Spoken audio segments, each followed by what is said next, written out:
Hi, good evening, everyone, and welcome to this program today. We're recording this program at Caribbean Showtime TV studio right here in Mississauga, and we want to thank Caribbean Showtime TV for allowing us this half an hour so that we can bring to you a little bit of information about two of the candidates, myself and Gulraiz. We want to say that we want to bring to you the information about us as candidates running for the Mississauga Ward 2 area. And so thank you a lot for joining me on the program. Thanks for having me. And so the first thing we want to talk about, Gulraiz, is why it is we in this. First of all, tell us a little bit about yourself and why it is that you're running for Ward 2, Mississauga. Well, good evening, everybody. My name is Gulraiz Bawja. A bit of my background is I have an MD. I got my medical degree. After I got my medical degree, I realized I was often interested in the back end of things, so management, administration, designing better systems. So after graduation, I worked in healthcare technologies, some of the platforms that actually drive hospitals and better communication and information flows. I worked on a couple of public health campaigns too, and eventually, a couple years ago, I founded my own medical clinics. It was a dream of mine that I had when I was in med school, actually. So opportunity presented.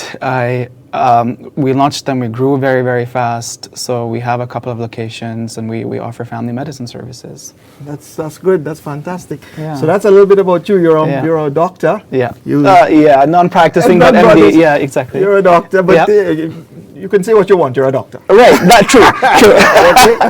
Exactly. So so you're a doctor. You have your own. You're not practicing, but you have medical clinics. So you're more on the administration side. Yeah. Exactly. But exactly. Tell us why you want to get into city council. or tell the people out there. Of course. why you want to get into city council. The great question. No, I appreciate the question. Well, so the background context a little bit is that when I was younger, I often had this sense of hurry, this sense of urgency. It's strange because a lot of kids, they're playing on the streets. They just, that you have a couple of summers, where you think they're going to last forever. And I had a great childhood, great upbringing as well, but I always had a sense of urgency. And one of the things from that age at the back of my mind was, life is so short, and therefore, whatever I chose to do, I chose to do with maximum impact, right? And that's why I opened the clinics, and that's why I'm going into city council.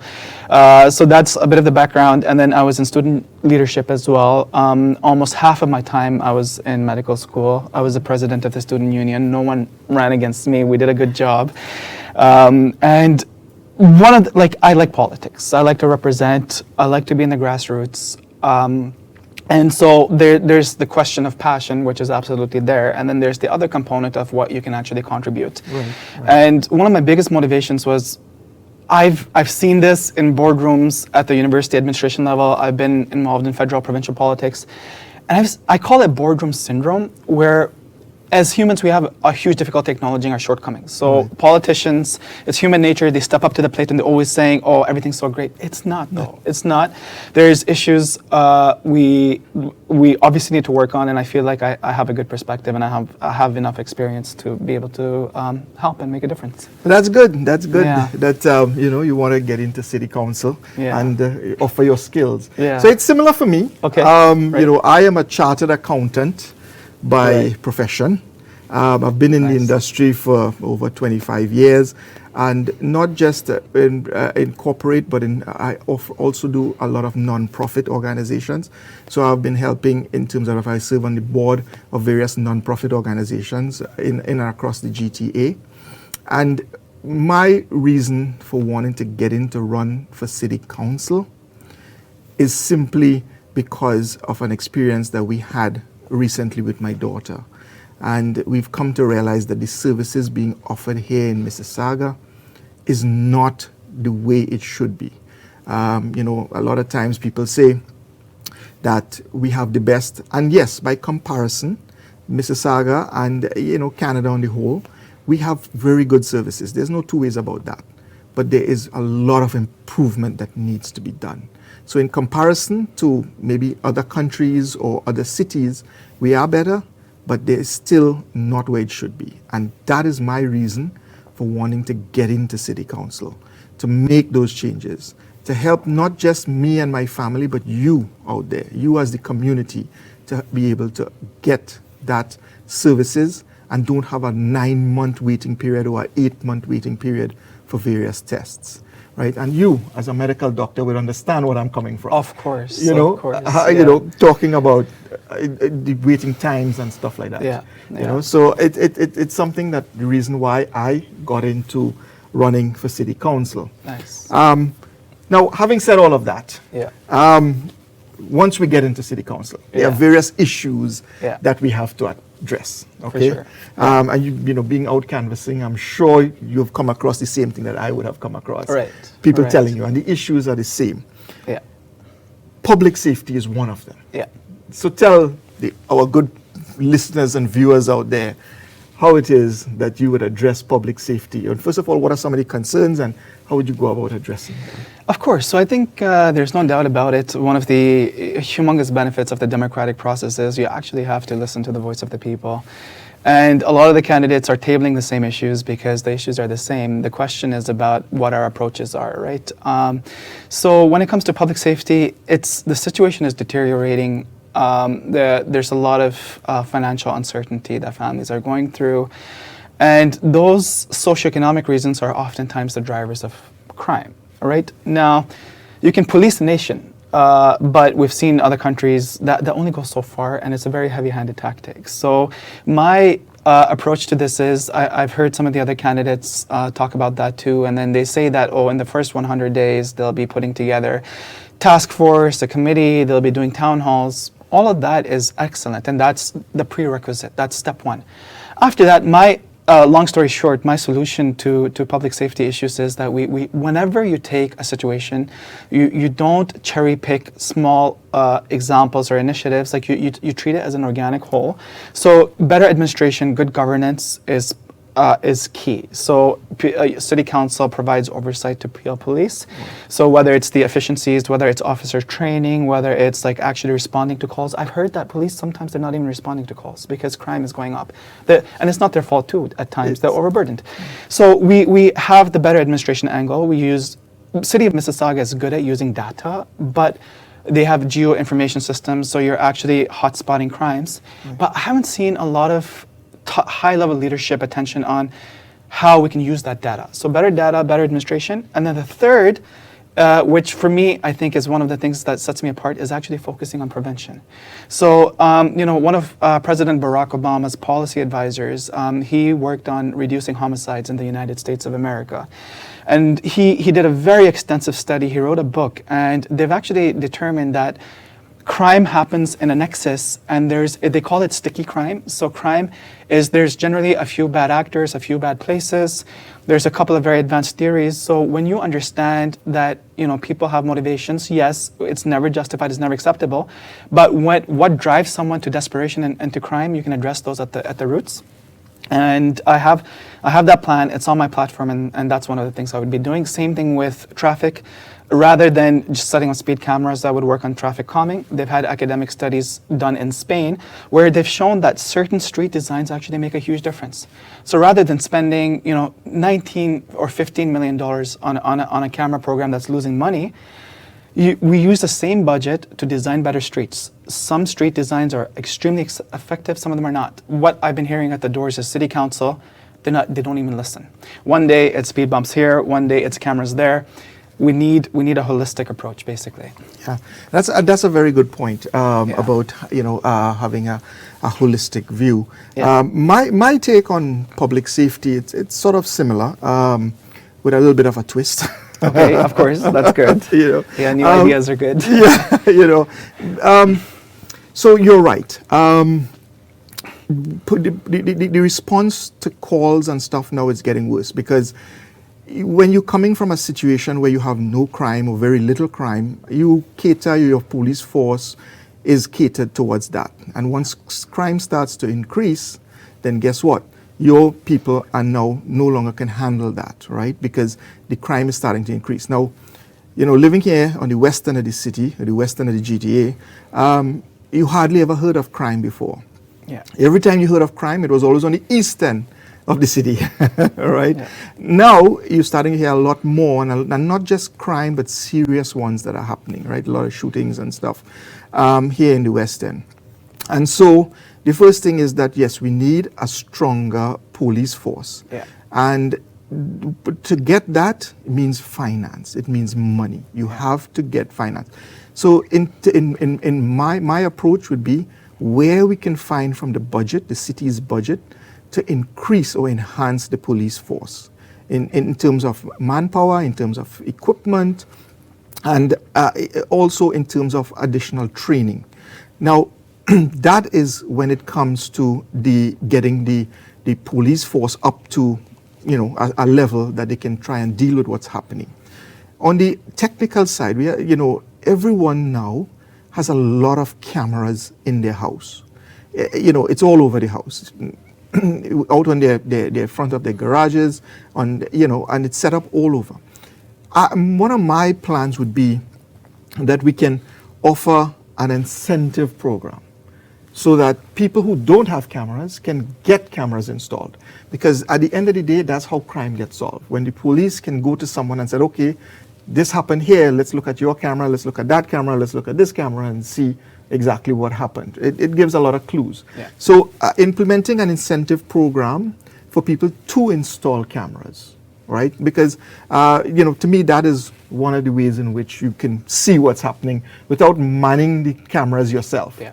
Right? Yeah. I heard somebody mention about putting cameras up on poles and whatever, but then who's going to man all those cameras? Exactly. Right? Exactly. Where's the resources coming to man those cameras? Yeah. But if you put it into the community's hands Yeah. by giving them incentives to install cameras in your house, and proper ones, Yeah. good high def ones that Yeah. can actually give a proper account or a proper recording of what happened, that to me is one way in which, in terms of offering a solution. So that's basically my take on public safety. Let us move on now into cost of living. I will let you start off with it in terms of. Sorry, I will start off. You dealt with first with public safety. I will start off with cost of living. For right? sure, absolutely, yeah. So, as we all know, cost of living has been increasing all over the place, not just here in Mississauga, but across Canada, even across the world. And part of that is we need to understand is mainly because of there's also a shortage in terms of the supply chain. There's also a problem with this coming out of COVID. So when you have a shortage, basically what you end up having if your demand is greater than your supply, prices go up. That's a contributing factor to cost of living. The second thing is fuel. Fuel is the basic of anything. Once fuel goes up, everything goes up because everything needs to be transported. You need fuel to create electricity to run your generators, except if you're running a nuclear plant. But wherever they're running on natural gas and the prices of those things go up, guess what? Everything else goes up. So once diesel goes up or fuel goes up, transportation goes up. It means your public transportation system have to increase their fares to accommodate that. It means that transportation of your goods and to the various supermarkets or to homes or whatever goes up. And so everything else goes up along with it. How do we deal with that? That is the big question. And how do we go about looking at increase in cost of living? Because we all know it's going up. And at the same time, salaries are not going up. It's not going up as fast, and therefore people are now finding themselves dipping into their savings to address this cost of living. Now, in my mind, these things are a conversation or needs to happen not just with the community, but it needs to happen on a wider scale with the province and with the federal government.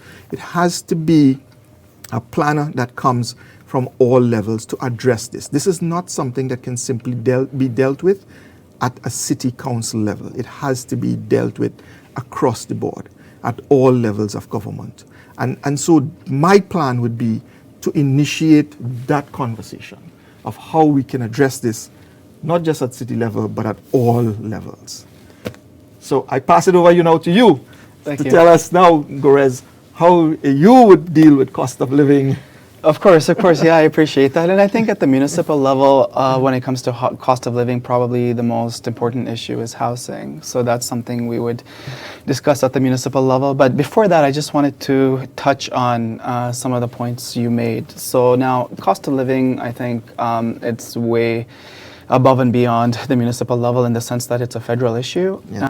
There's monetary policy, there's federal policy, and all of those things. But so a lot of people, when you get very ambitious in city council, right, they ask, how are you going to solve this at the municipal level? And what I think is, first of all, you take interest, and secondly, you see what municipal can do.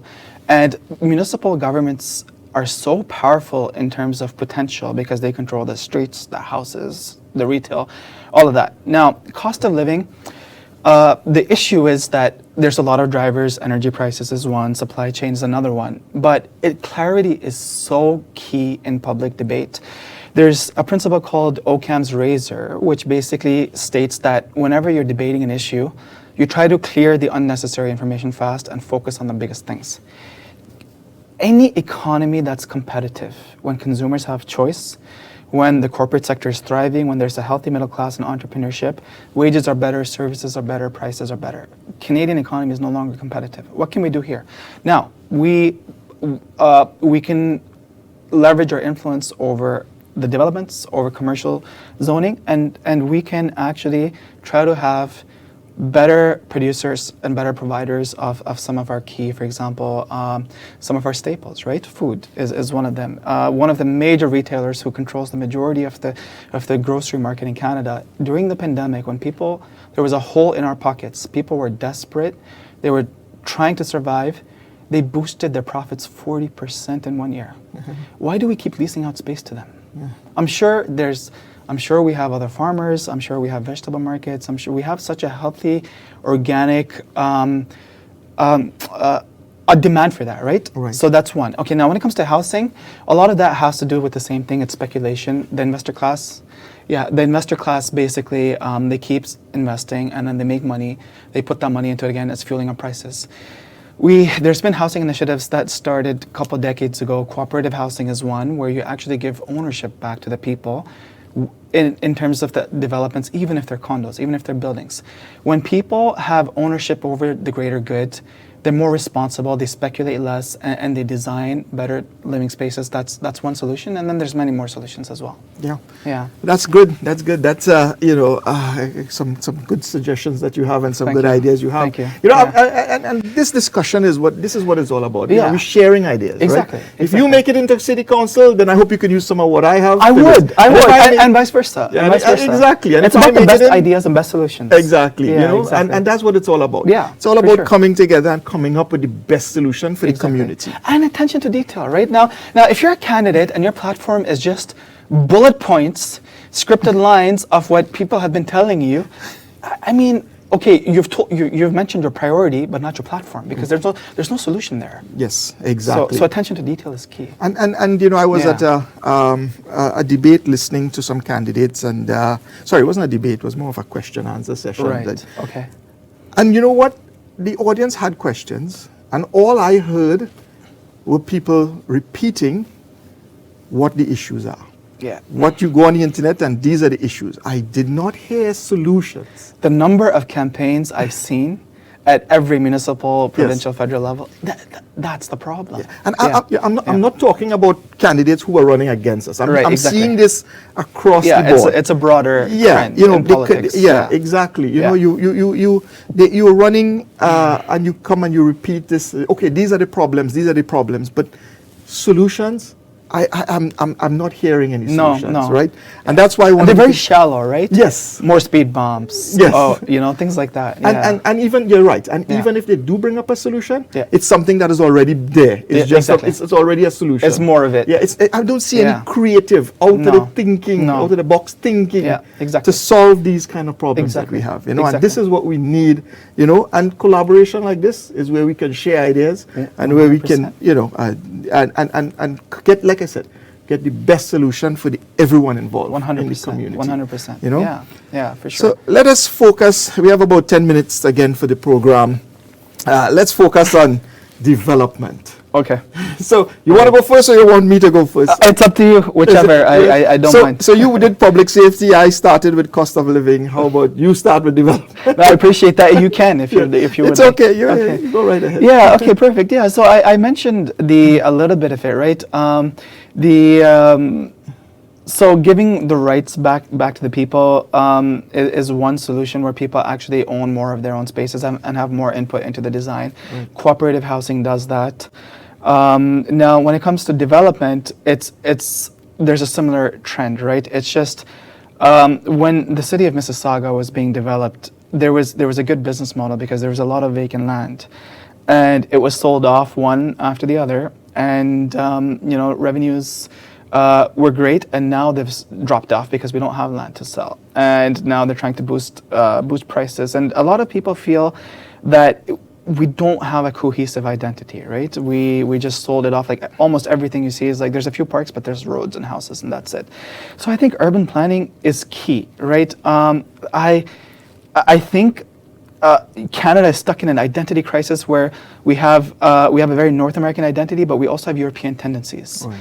Now, because we care about the greater good, we care about sports and activities and fitness and all of that. Right. So I'd want to promote that, and we should have the say of the people. We should have more green spaces.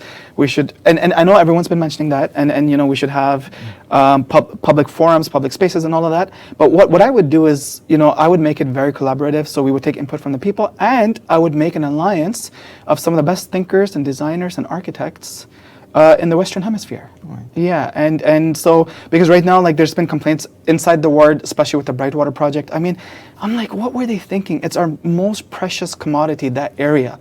It's a green space, and they just put up towers. Like, there was other places to do that, and the traffic is a mess. So they haven't thought about the traffic. But again, going back to the argument about the organic whole, when you think about all of it, you have a master plan and a master vision, it makes it better. It's a little bit late to focus on some of those things, but I would still advocate for a better mix of development when it comes to recreation, commercial, and residential. So as you mentioned that in terms of, so one of the big things that the discussion that's happening in this ward 2 Mississauga, which we are both running for, right, yeah, is about buildings and the height of buildings. Yeah, right. And, exactly. And Ward 2 Mississauga, there's a lot of properties there with a lot of green spaces around. So there's a lot of discussion happening. What is your take on? Well, let's start with the buildings then. Basically, in terms of, should there be a restriction on building heights, or we should just go and build one of these high rise with 3 floors and pack 200-300 families into this building. Exactly. What are your views on that? Exactly. So my views are that there's 2 camps, because Mississauga, there was an independent study done out of Ottawa a while ago, and they localized Peel region as the #1 region in the whole country that requires the most development. Right. Now there's 2 camps. It's divided up. There's a huge argument in favor of urban intensification because people want busy, active, exciting cities. And then there are people who want to maintain the lifestyle of your own pasture, your own green, your own white picket fence, and all of those things. So consensus is so essential, right? Now, if the majority of the residents are leaning one way, it would be very, it would not be wise to go against that, right? Because both decisions have their own pros and cons. Yes. And what I've been hearing at Mississauga City Hall is that, and just yesterday I heard there was a huge issue when it came to road design. The residents were polled, and the decision was made against the poll. Why are you asking them? Right. So that's the first thing I would do is take consensus. Right. As a leader. So on a closing note, just to wrap up my thoughts on this topic, is once we have that, what I would suggest for people to consider is we do a bit of both. There's so much argument in advocating for more housing. When you look at how many roofs are built up in Canada, as well as the GTA, we have enough homes to roof every family. We just can't access them because of business interests, Airbnbs, short-term rentals, foreign investors. Yes. So no matter how much housing we build, it's going to be scooped up. Yes. So we gotta tackle those barriers. Federal government's more responsible. We can always advocate for that. Right. And then when that's done, we decrease our development so that the whole city is not just houses. Right. And so my my own position is what they call gentle intensification. But then I would poll the residents first, and I would build a consensus. Right, Yeah. and I agree with that. In fact, my take on it with respect to development of specifically the Ward 2 Right. area Okay. is that we have to, it has, the people in the community, in that specific community, in that ward, Yeah. has to be part of the conversation, Yeah. right? And there are people who want, white picket fences and lots of space to Right, run. absolutely. And there are other people who in the community who says we need to deal with some of the housing crisis and put high rise in and stuff like that. Exactly, and consolidate the And spaces. yes, exactly. Yeah. And overall, generally here, we're seeing that there's a huge crisis when it comes to housing. Yeah. My take on it is that, well, certainly the community needs to be part of the conversation. Yeah, exactly. And when it comes to this particular ward, whatever is developed or whatever, it has to be properly planned. Yeah. And it has to fit within the ward. It has to fit within what the ward. This is one of Yeah. the wards. Yeah. There's a lot of history in there. Yes. There's a lot of Yeah. history. A lot of pride over that history. Exactly. And Yeah. there's a lot of history. Yeah. That is something I think needs to be considered and needs to be taken into account. 100%. You know, and whatever is being built, I am Yeah. not saying that I am not against development. Exactly. I am for development. Exactly. But what I'm saying is that it has to be done properly, planned, that fits within that demographic, within that whole community. 100%, and through consensus. Don't override consensus, Of because course. we have migrants and economic development is important, but Canada has a lot of landmass. So the people who have been living in Mississauga for generations, Right. they have first prerogative. They should be asked. Yes, Yeah. definitely, Yeah. definitely. Yeah. Anyway, we're fastly coming to the end of the program. We have about 4 or 5 minutes left. So with that, I will just do some closing remarks. So, like I said before, the whole intention behind this program, I'm not sure I've seen anything like this before. I'm not sure if you have, where two candidates of the same ward or even the same riding, if it was Yeah. the provincial elections, Yeah. came together Yeah. and discussed the issues that are happening in that ward, trying to collaborate, trying Yeah. to come up and share ideas. Yeah. So Yeah. whoever wins, it's not about us. Yeah. It's about you, the community, the public out Yeah. there, the community, the people of that ward. It's about you. And this is our way in which we operate in terms of our intention, coming together so we get the best solutions Exactly. so that you can benefit. Yeah. With that, I'll have you have a couple of minutes. You can make your closing remarks. Yeah, no, absolutely. So I completely agree with that. And, campaigns, for people who are non-establishment politicians, it's a fine line to walk, because by the time you get involved, you start realizing how politics actually works, and you're not part of that mess. And so the good thing is that Canadians expect positive politics, right? So we're not like other countries. Slinging and accusations flying around is not generally acceptable, as well as it shouldn't be, right? Now the question is, when we've seen what we've seen, these are things that, like, I remember when I was involved in provincial and federal politics, I'm like, man, only if voters knew. And I'm not talking about massive conspiracies or massively damaging issues, but I'm just talking about petty behaviors when people become candidates.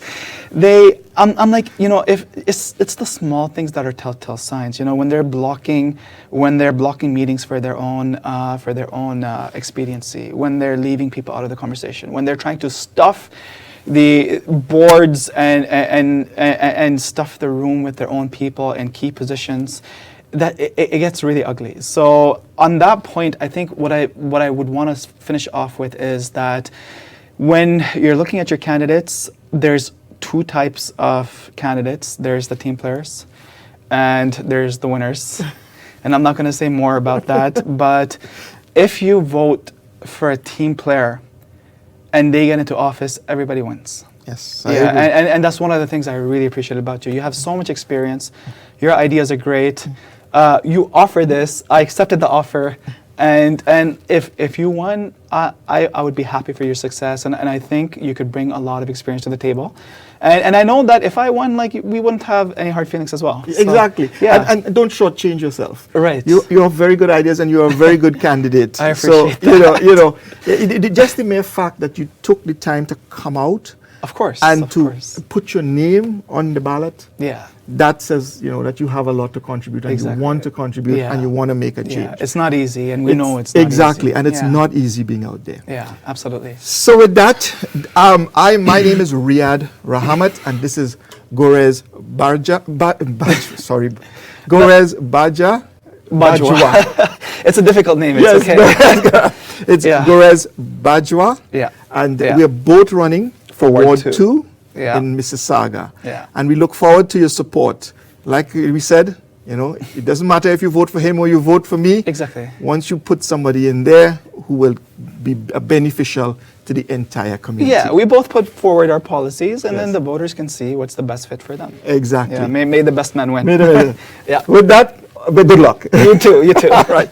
Thank With you. that, ladies and gentlemen, thank you for viewing. And, we again would like to thank Caribbean Showtime TV for Yeah. giving us this opportunity and allowing us this time to share our views, which we can then, you as the public. Yeah, we appreciate the hospitality and the platform. Thank Yes. you. Thank you. With that, good night. Yeah.